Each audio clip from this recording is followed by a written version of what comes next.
Amados irmãos, a paz do Senhor Jesus, uma vez mais estamos no nosso podcast Plena Unção.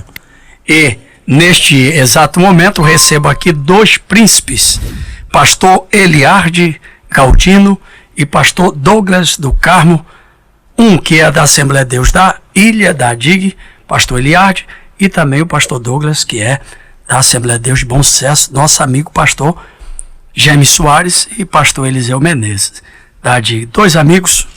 Pai do Senhor, estamos assim, Pai do Senhor. Pai do Senhor. Tudo bem? Como é que vocês estão? Bem. Na brasa? Na brasa? Na brasa, na brasa. Na brasa. O fogo arderá continuamente. O fogo arderá continuamente. Agradecendo a Deus pela vida do Andrezinho, do Cauã, a nossa técnica aqui.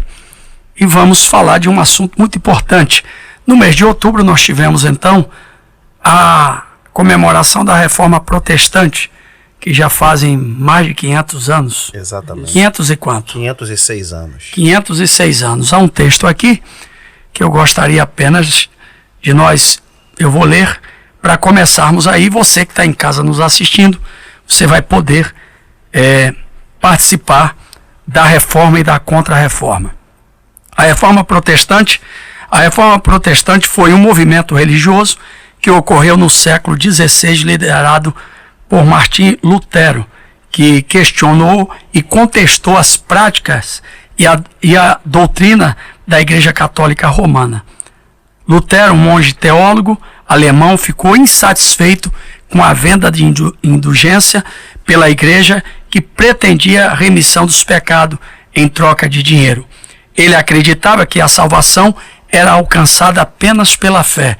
Não somente ele, mas nós também acreditamos que a salvação é pela fé em Deus e na graça divina, não por meio das obras. Em 1517, Lutero escreveu as 95 teses que criticava as práticas da igreja e foram fixadas na porta da igreja do castelo em Wittenberg. Eu estive lá nesse castelo, estive lá na Alemanha, então eu fiquei hospedado ao lado. Eita. E vi exatamente o móvel onde ele escreveu a tradução da Bíblia. Ele escreveu as 95 teses. Então vamos falar os principais princípios da Reforma Protestante. Eram conhecidos como as 5 solas. Sola Escritura, é assim que fala? Isso. Sola Fide, Sola Gratia, e solos Christus, e só lhe deu glória. Só lhe deu glória. Então, somente a Escritura, somente a fé, somente a graça, somente Cristo, e a glória somente a Deus. Bons amigos, estamos aqui para falar sobre estes 5 pontos importantes, que é a reforma. Começa com quem? Pastor Douglas, quem é mais novo, quem é mais velho? Não, o mais velho é o Eliardi, o mais velho é o Eliardi. Você é mais Sou velho? mais velho, né? Esqueci que você é mais velho do que nós. É verdade. Então vai lá. Tô quase Já igual como meu- você é meu mais pastor. já como você é mais velho do que nós. Sou mais experiente. É.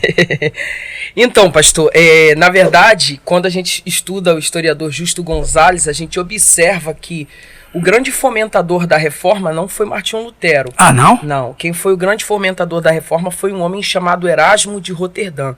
Ele vai escrever um livro chamado Elogio da Loucura, e esse livro vai se espalhar igual rastro de pólvora pela Europa. E nesse caso aí, grandes pensadores vão começar a ter acesso a essa obra. No caso, o próprio Martinho Lutero, o Ulrico Zwinglio, que ninguém fala, mas é um grande reformador suíço na Suíça. O Lutero, ele é o grande deflagrador da reforma protestante. E segundo o historiador Justo Gonzalez, ele diz que a reforma ela aconteceu meio que de forma acidental. Porque quando ele escreve as 95 teses, ele era um monge, né, de ordem agostiniana, o Lutero, e aí ele vivia as práticas da igreja. Eles entendiam que a justificação, a salvação era pelas obras, tinha as vendas de indulgências, uma série de coisas, autoflagelos, enfim, uma série de coisas. A doutrina do purgatório. Isso, a doutrina do purgatório, uma série de coisas. E a Igreja Católica Apostólica Romana, ela sedimentava a salvação a partir das obras. Tinha até uma frase que diziam que cada moeda que tilinta no gasofilácio é uma alma que salta do purgatório. Então, quando Martinho Lutero, ele escreve as 95 teses, ele não estava propondo uma debandagem da Igreja Católica Apostólica Romana. Ele escreve em latim. E latim era a língua dos oficiais do clero. Ele estava propondo o mais alto clero da igreja para um debate acadêmico. O Justo Gonzalez, ele disse que alguém viu essas 95 teses em latim, certamente um outro monge, achou muito coerente que ele fez, traduziu para a língua do Sacro Império Romano Germânico, que naquela época ainda não era chamada de Alemanha. E a partir daí o povo teve acesso e foi uma explosão, espalhou igual um rastro de pólvora na Alemanha. Assim deu início à Reforma Protestante na Alemanha, e lá do outro lado, na Suíça, o Zwinglio já viu e toma do outro lado também. Aí vem vindo. Pastor Douglas. Muito bem. Bom, quero agradecer imediatamente esse momento aqui, né? Poder estar aqui no podcast Pré-Unção. Obrigado, galera, toda a produção. Pastor Marcos Fernandes pelo convite, Eliardo Galdino, que é um parceiro de caminhada, de ministério, e está aqui nessa roda de conversa tão especial que vai abençoar muito você que está acompanhando certamente em algum momento, em algum instante. A hora que você acompanhar, certamente você vai ser muito edificado. Bom, comemoramos, né, 506 anos de Reforma Protestante, faço coro às palavras do pastor Eliardo, e eu gostaria de pontuar primeiro um obscurantismo que a Europa estava vivendo durante os 1000 anos da Idade Média, e que de certa forma conseguiu anuviar todo o conteúdo da palavra de Deus que o europeu ocidental naquela ocasião não sabia. O europeu não sabia ler, as missas todas em latim. Então a Europa vivia um obscurantismo intelectual com relação ao sumiço da Sagrada Escritura muito grande. Eu acho que a Reforma Protestante ela consegue lançar a lume para o Ocidente a popularização da leitura da Bíblia Sagrada, a contemplação individual da leitura da Bíblia Sagrada. E isso é um ganho. Um ganho que até hoje, passado 500 anos, a gente hoje pode ter uma Bíblia Sagrada e poder ler no nosso idioma vernacular. Isso é um grande ganho da Reforma Protestante. Então hoje, quando a gente observa o resumo, que seriam os 5 solas da Reforma Protestante, eu acho que de fato a igreja não pode deixar passar desapercebida uma data como essa e poder aproveitar esse tempo aqui para a gente poder discutir, pontuar cada sola e algumas implicações para a igreja evangélica brasileira nos dias de hoje. Sim, muito certamente bom. Vai tornar o bate-papo muito importante. Então o pastor Eliardo já fez um panorama histórico aqui muito sobre bom. A questão da Reforma Protestante, e depois a gente pode pontuar alguns tópicos que eu diria assim, bastante importantes com relação aos ganhos da Reforma Protestante.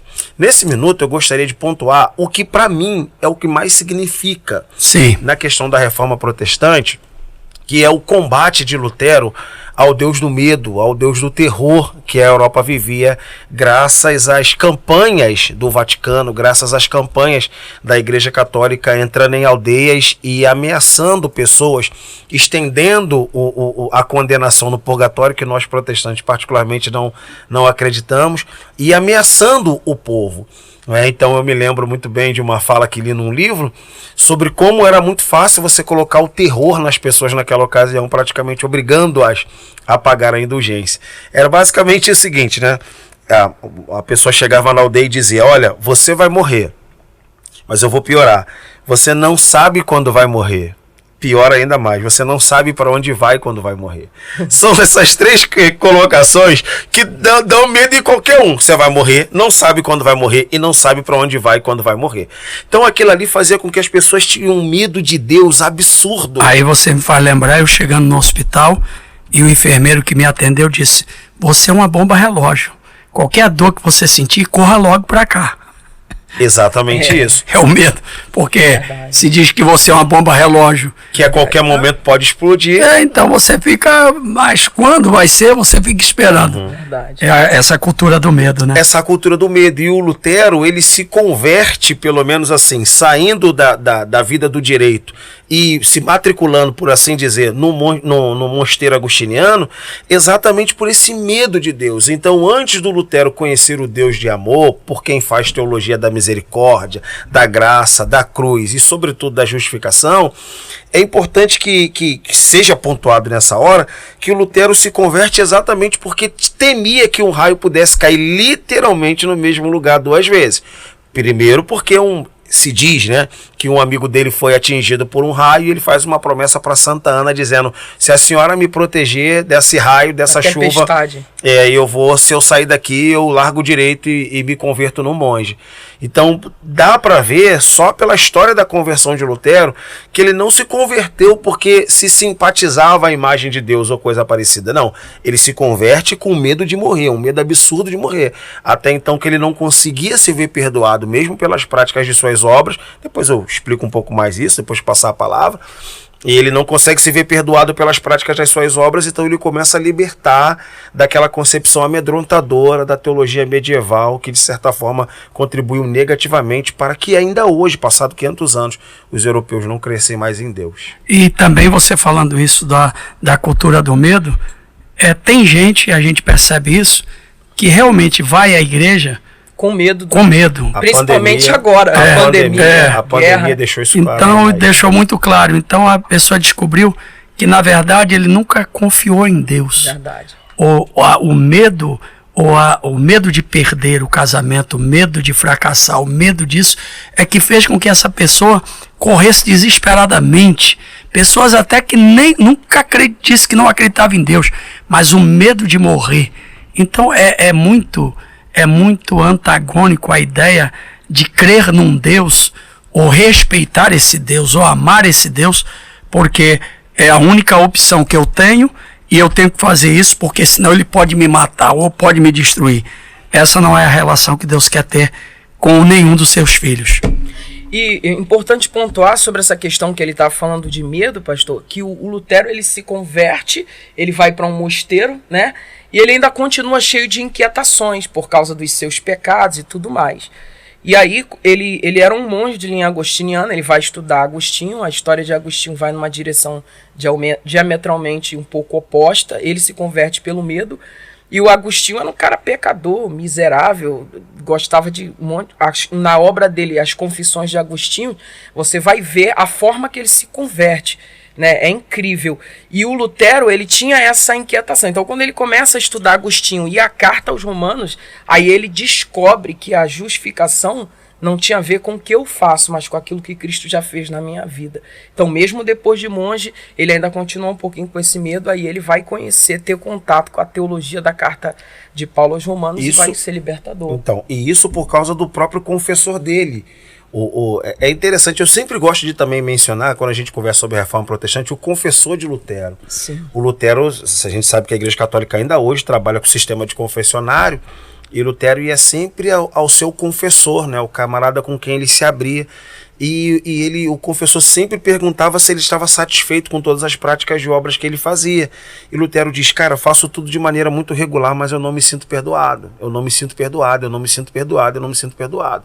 Aí o confessor dele o direcionou a ler o Novo Testamento. É quando ele sai do mosteiro e começa a ir para a Catedral de Wittenberg, a capela de Wittenberg, onde ele começa a acessar os escritos do Novo Testamento. E da onde vai nascer a teologia da justificação, sem nenhum tipo de participação do homem, mas um presente que vem de maneira vertical, ou seja, de cima para baixo, de Deus para o homem.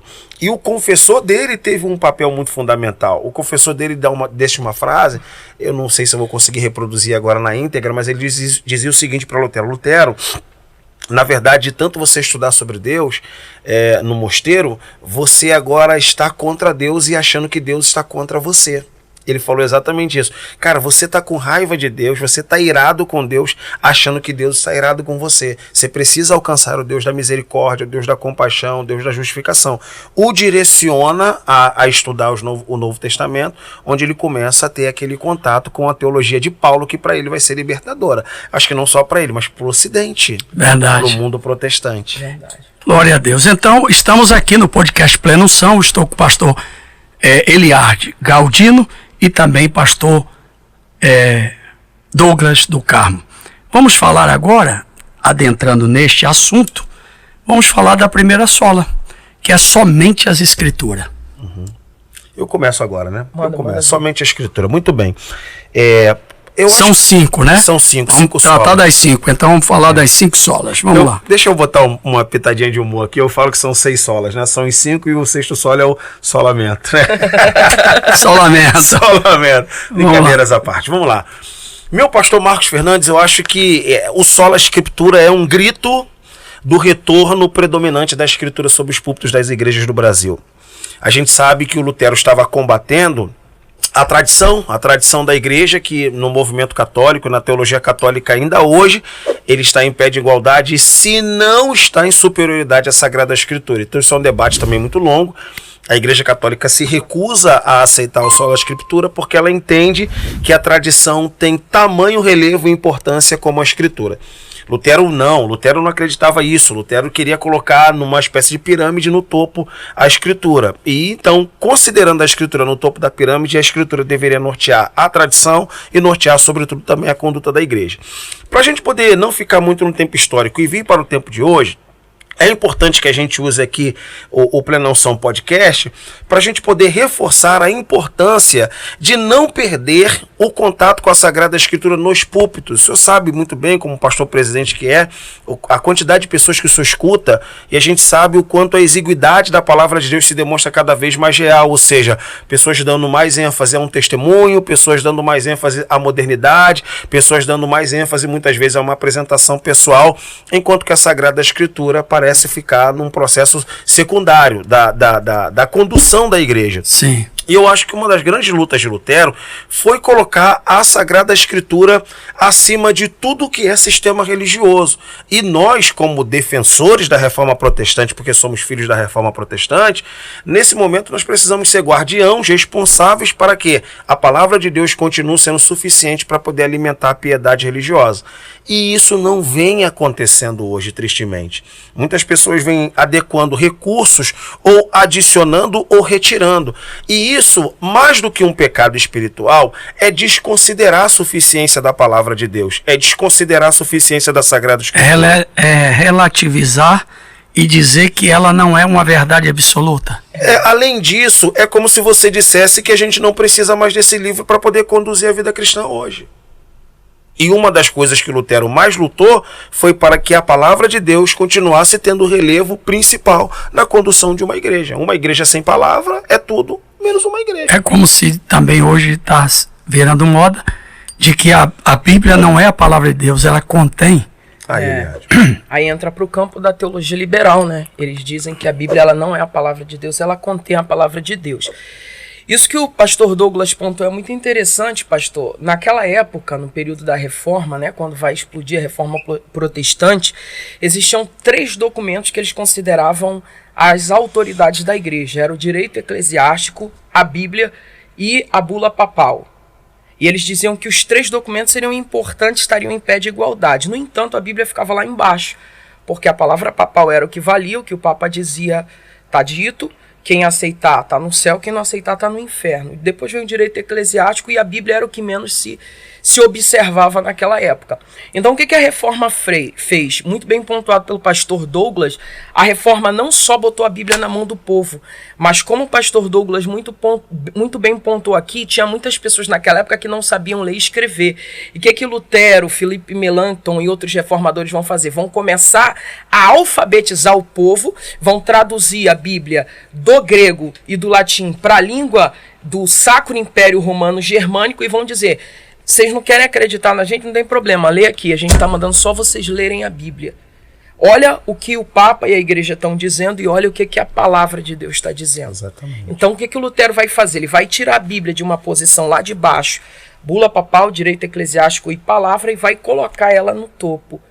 E é por isso que vem essa expressão sola, né? A gente fala as 5 solas, no latim sola é somente. Então sola é escritura, somente escritura, e aí por aí vai. E o Lutero considerava a Sagrada Escritura suficiente. Então eu acho, de verdade, que a gente precisa reforçar hoje o quanto a Escritura é suficiente para alimentar a nossa vida religiosa.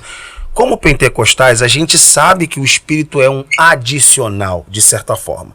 Ele nunca entra num caráter de substituição, mas sempre num caráter de unidade. Espírito e Escritura. Infelizmente o pentecostal se inclina mais ao Espírito e não muito à Escritura. Na verdade é o misticismo. Misticismo. Sim, sim. É muito mais do que isso. Agora tem uma coisa, falando de Escritura, há um debate, principalmente nos seminários, sobre a questão das traduções. Uhum. Nós estamos falando somente da Escritura. Verdade. Uhum. Vamos lá que uma palavra tem um sentido em uma região. Então nós temos, por exemplo, uma palavra escrita dentro de um dialeto que é, vamos lá, o grego, hebraico. O hebraico, a palavra perfeito, tanto no hebraico quanto no grego, vamos falar de 3 situações. A própria palavra amor, né? Amor. Então, o que dizer das traduções? Eu começo. Se o pastor Eliardo me permite. Manda bravo. Acho, para começar, né? Precisamos dizer para quem nos acompanha que a tradução João Ferreira de Almeida é uma Bíblia segura. Embora tenha suas limitações vocabulares e técnicas e exegéticas, uma área que o Eliardo domina bem, a gente precisa imediatamente reforçar que o fiel, o indivíduo, o cristão, pode ir a uma livraria e comprar uma Bíblia que ele tem uma boa Bíblia. Agora, é claro que a gente aprendeu isso lá no mestrado, né? O padre Leonardo Agostini dizia uma coisa que era chamada língua de saída e língua de chegada. Então, a língua de saída do Antigo Testamento, hebraico, língua de chegada, português, antes passa pelo latim. Uma ou umas, ou uma dezena, ou 1 milhar ou 2 milhares de palavras realmente vai exigir uma leitura exegética criteriosa. Certo. Isso não invalida o texto no português, mas exigirá um exegeta, alguém especialista na língua de saída e língua de chegada. Esse vai conseguir fazer adequação vocabular dentro de um texto que pode estar mal construído para a gente poder compreender hoje. Aí o senhor mesmo deu exemplos importantes, como por exemplo a palavra perfeito, no grego, por exemplo, que é teleios, que você tem uma definição para adulto, uma definição para maduro, e uma definição para pleno, para perfeito, para completo. E aí é exatamente nesse momento que o contexto vai nortear a melhor palavra ali que se encaixa. Então, essas limitações, passa agora para o Eliardo, são limitações reais e elas estão na casa dos milhares. Por exemplo, Bruce Metzger, especialista em crítica textual do Novo Testamento, identificou só no Novo Testamento 5.000 variantes. É muita coisa, meu pastor. É muita coisa. É muita coisa. Mas encerro aqui dizendo que a gente precisa proteger aquele que vai ler um livro João Ferreira de Almeida, corrigida, atualizada, ou a nova Almeida atualizada. Nós temos uma Bíblia segura. E o que não vai desperdiçar, a análise de um exegeta. É por isso que toda igreja, todo pastor, todo indivíduo precisa ler a Bíblia também do ponto de vista exegético. Quem não conhece essa ciência, aí é importante sempre ter alguém com quem possa ter esse tipo de contato mais precioso. Pastor Eliardo, quero ver. Vamos lá. Tá pegando fogo. É o cara do grego e do hebraico, que é Vamos lá. Isso é exagero. Quando a gente fala de... Tem alguns exegetas, pastor, que eles vão dizer o seguinte: toda tradução é uma traição. Olha que coisa forte. Em que sentido? Quando você vê alguém pegando e dizendo assim, a Bíblia King James é a mais fiel ao original, ele está querendo vender Bíblia. Por quê? Porque, pastor, a gente precisa entender que a Bíblia ela foi escrita num contexto completamente diferente, né? Um contexto não, vários contextos. Por exemplo, quando você está lendo Mateus, você está lendo um contexto judaico. Então, embora Mateus tenha sido escrito em grego, mas muita coisa que está sendo falada ali está dentro do contexto judaico. Quando você vai ler a carta aos Romanos, é Paulo, um judeu, que está escrevendo para uma cultura romana. Então ele está adequando a revelação divina para a cultura daquela época para fazer compreensível para os receptores. Se ele está lendo Coríntios, é Paulo, um judeu, que está escrevendo para o mundo grego. Então ele vai se apoderar de palavras gregas que eram conhecidas naquela época para colocar o sentido mais profundo da palavra. E tem palavras no grego que não vai ter assim o mesmo nível de profundidade que a gente tem no português. Então, qual é a dica que eu dou para a galera que não conhece o grego e hebraico? Estude a Bíblia, tá? Com várias traduções. A pessoa que não tem ciência do original grego e hebraico, se ela vai ler Mateus capítulo 5, a minha dica é: pegue a Almeida Revista e Corrigida, pegue a Almeida Revista e Atualizada, pegue a NVI, pegue a King James, porque todas juntas vai ampliar a sua compreensão do texto. E quando a gente fala de tradução, existem 2 tipos de tradução. Tem a tradução por equivalência formal e tem princípio de tradução por equivalência formal, que preserva a estrutura do texto, ela não mexe na sintaxe do texto e nem na morfologia do texto, ela procura deixar o texto no máximo possível original. Vou explicar, dar um exemplo para o senhor. Só uma pausa, eu estou conversando com 2 doutores plenamente rabinos da Galileia. Oh, meu Deus. Pastor Eliardi Galdino e pastor Douglas do Carmo. Rapaz, eu sei, eu posso dizer? Todo mundo, quando vai falar o meu nome, me confunde com Anderson do Carmo. Todo mundo. Mas todo mundo. É por causa do sobrenome. É o sobrenome. É o sobrenome. Então, assim, pode ficar sossegado. Eu sei que o senhor me conhece pelo nome, mas eu sei que todo mundo pensa isso aí. Vamos, conclua só aqui. Então, pastor, por exemplo, a tradução por equivalência formal, ela vai preservar a sintaxe do texto e a morfologia do texto. Por exemplo, os judeus, eles têm o costume de falar botando o verbo na frente do sujeito. Essa tradução que eu estou aqui é a Arque Almeida Revista Corrigida. Se o senhor for observar, está escrito assim nela, logo Gênesis 1. No princípio, criou Deus. Aí uma menininha chega para a mãe e fala assim, mãe, quem é esse no princípio tão poderoso que criou Deus? Ela entende que no princípio é uma pessoa que criou Deus. Por quê? Aqui no Ocidente a gente não coloca o verbo na frente do sujeito, a gente coloca o sujeito na frente do verbo. Então, na tradução por equivalência formal, eles vão manter aquela ideia engessada do Oriente. A tradução por equivalência dinâmica não muda a ideia do texto, mas ela está preocupada com a língua receptora, então ela inverte. Ela bota lá, no princípio, Deus criou os céus e a terra. A frase é a mesma, só trocou o sujeito pelo verbo. E o sentido continua o mesmo. Para facilitar a compreensão. Então, só para a gente finalizar, quando você pega várias traduções e começa a observar isso facilita muito a compreensão do texto. E as traduções não podem ditar a autenticidade da palavra de Deus. Não. E todas elas, assim, tem muito temor e muito respeito. Tem sim. A gente não pode, pelo menos algumas bíblias e algumas editoras que trabalham com produção de Bíblia, eles têm um temor tal como a gente tem para ler. Eles têm muito temor na hora de produzir um texto bíblico. Glória a Deus. Okay. Bom, aqui estamos para falar uma vez mais.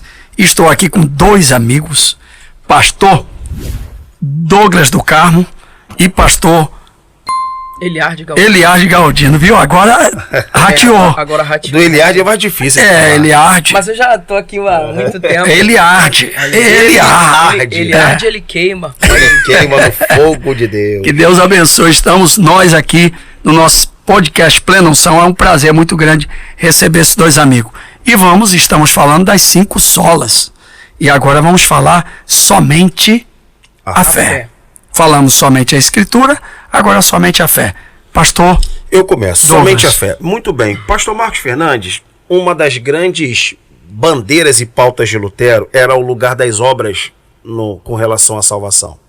A gente vive hoje numa sociedade capitalista, mercadológica, e essa sociedade capitalista, ela trouxe para a religião a concepção do mérito. Então, eu sou pastor porque eu estudei, eu sou pregador porque eu sou qualificado e coisa desse tipo.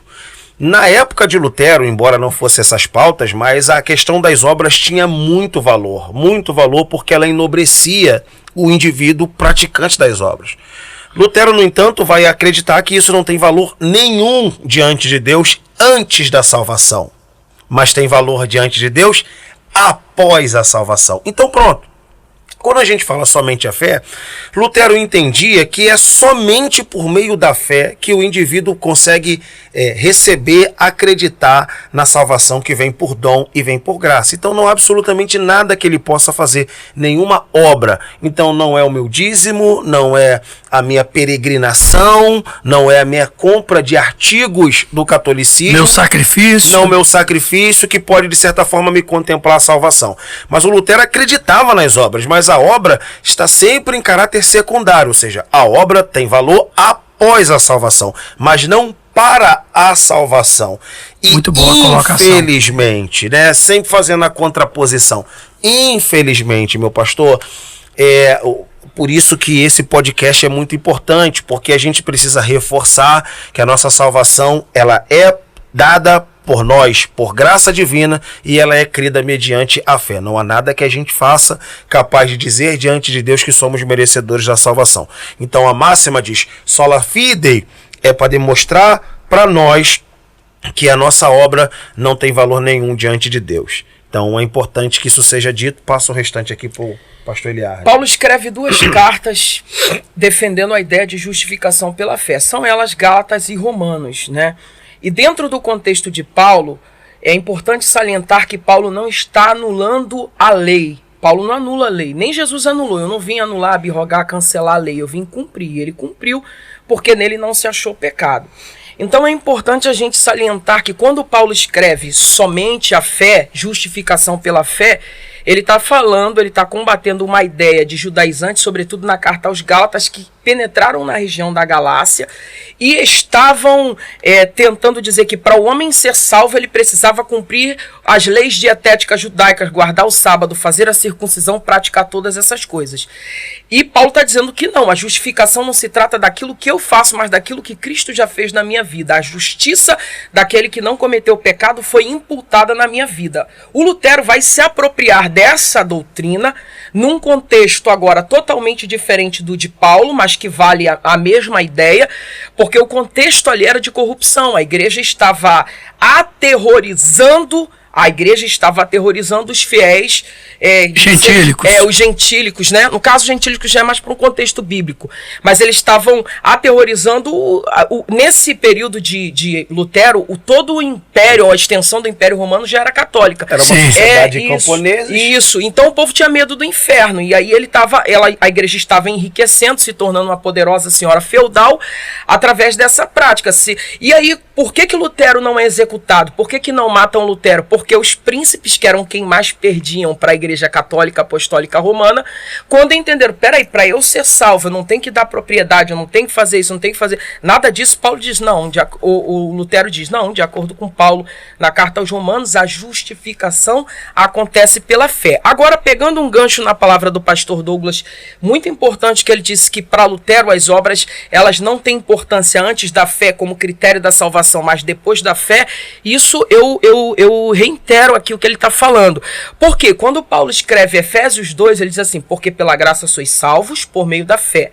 Isso não vem de vós, é dom de Deus. Ele está tirando o mérito todo meu. Salvação vem pela graça, ou seja, favor imerecido por meio da fé. Não vem da força do meu braço para que eu não me glorie. Mas isso, o Paulo não está invalidando a importância das obras, porque no verso 10 ele diz, porque somos feituras suas, criadas em Cristo Jesus para as boas obras. Então a fé, a justificação acontece pela fé, mas as obras, elas, aí vou para Tiago, elas corporizam, elas materializam a minha fé. Por isso que Tiago diz, se você diz que tem fé, eu te pergunto, mostra as tuas obras. Não que você será salvo pelas obras, mas a tua fé, ela é evidenciada pelas tuas obras. Então não significa que ele está anulando, ele só está combatendo a corrupção da igreja naquele período. Eu gostaria de falar uma coisa que não tem nada a ver com reforma protestante. Aliás, pode até ter. E eu também não quero dizer de antemão que eu tenha certeza absoluta sobre o que vou dizer. Mas veja bem, eu me lembro de um texto de Romanos 4,4, eu acho que de cabeça é basicamente assim. Aquele que faz qualquer obra, não lhe é imputado o galardão segundo a graça, mas segundo a dívida. Mas aquele que não pratica, porém crê naquele que justifica o ímpio, a sua fé lhe é imputada como justiça. Passado 506 anos, hoje nós estamos aqui celebrando 506 anos da Reforma Protestante, eu penso hoje a fé como sendo a nossa principal obra nesse tempo. Fé é ou seria a nossa principal obra, a nossa maior obra. Por quê? Eu penso nisso aqui como sendo um grande desafio que o século XXI nos impõe, nos fazendo continuar a crer. Ou seja, hoje o nosso principal desafio, pastor Marcos Fernandes, pastor Eliardo Galdino, é a gente continuar crendo mediante tanto ataque de fora para dentro, ou seja, atacando o cristianismo, violentando o cristianismo, batendo nas bases do cristianismo. Então hoje, predominar crendo em Deus eu acho que é o nosso principal sacrifício. Boa. Enquanto tem tanta gente hoje rompendo com a fé, desmoronando a fé, o que Paulo diz, aquele que não pratica, porém crê naquele que justifica, a sua fé lhe é imputada como justiça. Então eu acho que hoje, se a pessoa de repente não consegue entregar um sacrifício semanal ao Senhor, se a pessoa hoje não consegue entregar um calendário de leitura bíblica anual completo, porque tem uma série de limitações, eu acho que a principal obra que essa pessoa pode apresentar para Deus seria continuar crendo mediante tanto desafio que acontece no século XXI. Pegando um gancho aqui com o que o pastor Douglas do Carmo acabou de falar, a obra ela já é algo mais tangível, palpável, visível, né? E a fé ela já é algo mais abstrato. O próprio pastor Martin Luther King, ele disse que a fé é você pisar no primeiro degrau sem enxergar o resto da escada, é você acreditar no que não é visível, no que não é palpável, no que não é tangível. Mas voltando aqui para a questão de Tiago, e que o pastor Douglas do Carmo falou, eu acredito que quando ele diz a maior obra que a gente pode apresentar hoje é a nossa fé, no sentido de que quando você mostra a sua fé através de uma vida de piedade, né, vivendo uma vida reta, acredito que tenha sido isso que ele quis dizer, justa diante de Deus, você está corporizando sua fé. Você está demonstrando não só em palavras, mas em atitudes e gestos. Porque é importante você ter falado isso, porque alguns acham que só por a questão da fé não precisa ser uma pessoa caridosa, uma pessoa bondosa, não precisa fazer nada, porque é o que eu tenho, é só a fé. Aí Tiago fala sobre isso. Não há tu me pede para que eu mostre a minha fé e tu mostra-me as tuas obras, né? Porque uma coisa complementa a outra. E ele diz, eu pelas minhas obras te mostrarei a minha fé. Isso aí. Ou seja, corporiza, né? Dá um corpo, dá uma materialidade à fé, né? Isso aí. É importante essa colocação, porque senão fica uma coisa extremada. Tá dizendo o quê? Que a fé só... Não. Então eu creio. Nós estamos falando de uma fé que salva. E não uma fé, não é uma fé que produz, que é fruto, que é dom. Isso aí. Não é? Que o indivíduo, para fazer alguma coisa, ele precisa de fé. Não é? A Bíblia diz que sem fé é impossível agradar a Deus. É necessário que aqueles que se aproximam de Deus creia que Ele existe e que é galardoador de todo quanto busca. Prossiga, pastor. Agora, pastor, uma coisa muito importante que o pastor Douglas pontuou aqui, ele falou, sobretudo nos tempos atuais, nós permanecermos acreditando, a igreja em 2023 anos de história, ela foi profundamente atacada por seitas e heresias desde os primeiros séculos da era cristã, Marcião e tal. Mas a partir, né, por causa dos erros e abusos que a igreja cometeu, tudo mais, a partir do renascentismo, iluminismo, historicismo, começou a acontecer um ceticismo, um ataque à fé muito mais poderoso do que sempre existiu. E então, um ataque sistemático. Exatamente, sistemático. Intelectual, vamos colocar aí. E aí surge uma das grandes teorias, que é a teoria, não é, da evolução, para tentar desconstruir a ideia de um Deus criador, né? É isso aí. E isso está roubando a fé de muitos jovens no espaço acadêmico, espaço universitário. Então, quando eu quis dizer que hoje a qualidade da obra que a gente pode apresentar para Deus é permanecer crendo mediante tantos desafios, é porque realmente hoje existe uma instrumentalidade intelectual, principalmente nos espaços universitários, que tenta, de certa forma, roubar a fé de todo mundo. Então, quem permanece crendo hoje, no tempo de hoje, é realmente um vencedor. Como disse Karl Marx, que a religião é o ópio do povo. É um entorpecente, né? Entorpecente. Agora, pastor, em contrapartida, muitos irmãos com medo desse ceticismo, principalmente no que diz respeito ao meio acadêmico, tem buscado fugir disso, né, pastor Douglas? Fugir do intelectualismo bíblico, porque diz, não, a letra mata e o espírito vivifica. E aí eles acabam não estudando, não se preparando, não se aprofundando e não criando bases para fazer uma boa apologética e defesa. Meu Deus, tá bom demais esse podcast. Inscreva, deixe seu like. Estou aqui com 2 amigos teólogos, professores, mestres na palavra, pregadores jovens que eu aprendi a amar e respeitar também pela instrumentalidade de Deus na vida de vocês, pastor Eliardo Galdino e pastor Douglas do Carmo, viu que eu não estou mais demorando a falar. Maravilha. Vamos para a terceira, somente a graça, sola gratia, somente a graça, ou somente pela graça. Agora vamos lá. Eliardi Galdino. Vamos lá. Bom, somente pela graça. Vamos para Paulo então, né? O Lutero, ele se pavimentou, toda a sua construção teológica vai acontecer em cima das cartas de Paulo. Mas... Antes de falar, desculpa, mas eu tenho que iniciar assim. Definir graça. Antes de falar desse pavimento aí. Sim, sim. Definir graça. A palavra graça é favor imerecido, né? É algo que eu não mereço. É aquilo que eu não posso alcançar pelos meus próprios méritos. É um presente, é uma dádiva. É algo que eu não teria a menor condição de alcançar pelos méritos próprios. Então, isso é a graça de Deus. Baseado nisso, Paulo, o Lutero, ele se pavimenta, ele vai construir toda a sua teologia em cima da carta de Paulo. Não só a de Romanos. A de Romanos é o ponto principal, mas ele vai usar as cartas de Paulo.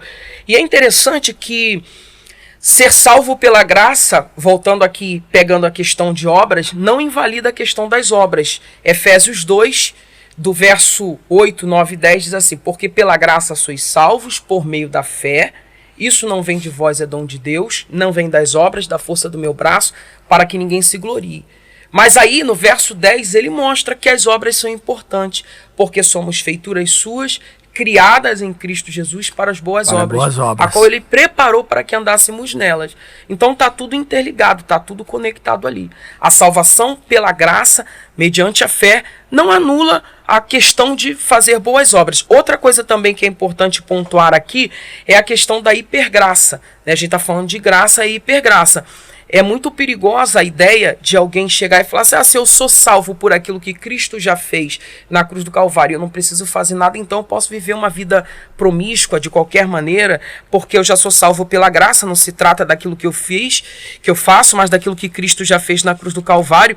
E Paulo vai falar aqui em Romanos capítulo 6 que não existe contraste, pastor Marcos Fernandes, pastor Douglas, entre a graça e o efeito da graça de Deus na minha vida, porque a graça que me salvou é a graça que me transforma. Romanos 6 ele diz assim: que diremos, pois? Permaneceremos no pecado para que a graça seja mais abundante? Ele está perguntando, aí ele responde: de modo nenhum. Nós que estamos mortos para o pecado, como viveremos ainda nele? Então, se eu digo que sou salvo pela graça e vivo em pecados, meu amigo, tem alguma coisa errada aí. Porque verdade. A graça que me salva, ela tem que me transformar. E verso 3 ele diz assim: ou não sabeis que todos quantos fomos batizados em Jesus Cristo, fomos batizados na sua morte, de sorte que fomos sepultados com ele pelo batismo na morte, para que, como Cristo ressuscitou dos mortos pela glória do Pai, assim andemos também em novidade de vida. O que Paulo está dizendo é que a graça, ela me traz uma novidade de vida. E aqui, o que a graça vai contrastar com a lei, né? A lei, ela restringe as ações. Isso pode, isso não pode. A graça, ela transforma a natureza. Eu não preciso viver uma vida legalista, mas o Espírito que habita em mim, as primícias do Espírito, ministra em mim que eu preciso ser uma nova vida. E não só que eu preciso ser, mas ele me capacita a viver isso. Glória a Deus. O Lutero dizia que a graça te capacita até a cumprir a lei. O Lutero diz isso. Senti que esse varão entrou na graça mesmo. Percebeu? Esse entende. Meu Deus, é muita graça para falar da graça. Parece até a irmã Graça da igreja da graça. Eu não sei o que é irmã Graça. Tu não conhece a irmã? Nem toda igreja sempre tem uma irmã. Tem uma irmã Graça, uma irmã Vitória. Irmã Maria. Verdade. Então eu falei irmã Graça da igreja da graça. Pode ser porque ele fez uma defesa de dissertação de mestrado, então isso está no sangue dele, e ele fez exatamente sobre a justificação pela fé. Ele tem um livro, né? Ele trabalha meu TCC, minha dissertação de mestrado. Isso está no sangue dele. Aí é graça, então ele fala assim. E olha que quem escolheu o assunto foi ele. Vamos lá. Bom, eu queria trabalhar o conceito da graça, mas do ponto de vista existencial, até para não bulir um pouquinho aqui com a fala do pastor Eliardi. Veja bem, um dos tópicos da teologia do Lutero era aquilo que ele chama em latim de Cristo pro me. Então, Cristo por mim. A ideia do por mim. Eu queria trabalhar essa questão aqui agora, o por mim. O Lutero, ele via a contemplação da graça, acho que todos os reformadores de modo geral, ele via o efeito da graça no por mim. Então eu queria trabalhá-la do ponto de vista existencial, de um ser humano que não vale absolutamente nada, pelo menos aquele que tem consciência de si, das suas limitações, e se vê participante de uma grande obra que Deus realiza no mundo. Glória a Deus. Então, quando a gente observa o efeito da graça do ponto de vista existencial, a graça dignifica o indivíduo. Verdade. A graça dignifica o indivíduo. Eu queria pegar esse momento aqui e dizer para quem está nos assistindo que eu jamais pensei que um dia poderia estar sentado aqui entre vocês, príncipes do evangelho, sem clichê, sem demagogia. Eu era alguém perdido nos meus próprios devaneios e um jovenzinho do Complexo Alemão com 22 anos, que falava gíria, sem perspectiva, lia mal, mas sempre fui uma pessoa de bem, da minha família, graças a Deus. A graça me dignificou. A graça me fez um homem de bem, a graça me deu um casamento, a graça me deu um futuro, a graça me deu expectativa, a graça me deu uma vocação. Então, eu queria que a pessoa que está nos acompanhando aqui no Plena Unção Podcast pudesse, de certa forma, também ver como Lutero via a graça no indivíduo, de maneira mais existencial. Aquela graça que faz um contato com o indivíduo e transforma o indivíduo num indivíduo importante. Não para Deus, porque a gente sabe que para Deus somos trapos de imundícia, mas é aquela importância para a vida. Eu acho que o cristão tem um sentido para a vida. E esse sentido para a vida faz com que ele, inclusive, possa se enxergar, repito, participante de uma grande obra que Deus realiza no mundo. E 2 Coríntios capítulo 5, 17. Eis que as velhas coisas se passaram. E eis que tudo se fez novo. É isso aí. Continue. Então eu acho que quando a gente trabalha o ponto de vista da graça, nesse ponto de vista assim, existencial, a gente pode observar inclusive o principal proponente da graça, o Saulo de Tarso. Saulo de Tarso, um perseguidor da igreja, um blasfemo, alguém que não acreditava, perseguia por achar que estava fazendo um serviço a Deus, e depois ele se torna o principal defensor da causa que ele antes perseguia. Então é uma questão de graça que toca a existência do indivíduo. Então, antes dela, de certa forma, entrar nesse dilema de lei, de obra, entre outras coisas, a graça dignifica o indivíduo, e eu acho que a gente consegue observar em 53 milhões de evangélicos que tem no Brasil, talvez todos eles possam dar, de certa forma, um depoimento de quanto o contato com Jesus deu para essas pessoas a dignidade. Novo sentido. Ressignificou a história. Ressignificou a história. Eu acho isso bonito demais. Não reciclou, né? Ressignificou. Ressignificou. É isso verdade. Aí. E a reforma protestante vai fazer isso, né? Uhum. Colocando pessoas, idosos, crianças que não sabiam ler e escrever, colocando eles para aprenderem a ler e escrever, e botando a Bíblia na mão do povo e tornando o ser humano uma pessoa melhor. Na verdade, eu vou além. Eu entendo que a graça de Deus, ela te coloca no trilho novamente. Ela faz você enxergar a sua miserabilidade, sua incapacidade de ser salvo por si só, e ela te ressignifica literalmente. Quantos garotos a gente poderia ter perdido para o tráfico de drogas? No caso do pastor Douglas, a minha história é um pouco parecida com a dele, com a diferença que eu fui criado no Evangelho. Sim. Fui criado no Evangelho, mas eu era um menino de uma comunidade, nunca virei traficante, me envolvi com droga, nunca fumei, nunca cheirei e tal, porque a minha base familiar ela era muito forte. Graças a Deus. Mas o que me fez voltar a querer estudar, crescer, evoluir, né? Foi a graça de Deus. Então, glória a gente Deus. Entende isso aí. Vou fazer 2 perguntas para os 2 doutores. Você define a misericórdia e você define a graça. Para a gente ir para o quarto sole, que é somente Cristo.